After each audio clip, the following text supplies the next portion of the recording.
most people, some people here, but I don't think most people know that there was actually some Microsoft software in that Apple II computer. Do you want to talk about what happened there, or how that occurred?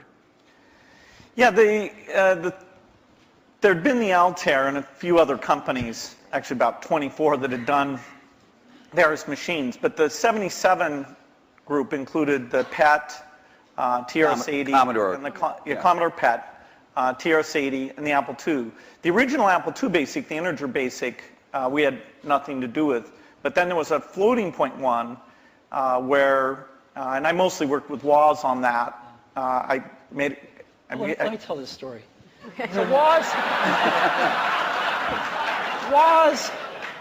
my partner, we started out with this guy named Steve Wozniak, brilliant, brilliant guy. He writes this BASIC that is like the best BASIC on the planet. It does stuff that no other BASIC's ever done. You don't have to run it to find your error messages. It finds them when you type it in and stuff. It's perfect in every way, except for one thing, which is it's just fixed point, right? It's not floating point. And so we're getting a lot of input that people want this BASIC to be floating point.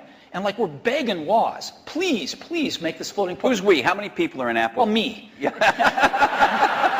We're begging Woz to make this floating point, and he just never does it, you know. And he wrote it by hand on paper. I mean, you know, he didn't have an assembler or anything to write it with. It was all just written on paper, and he'd type it in. He just never got around to making a floating point. Why? Well, this is one of the mysteries of life. I don't know, but he never did.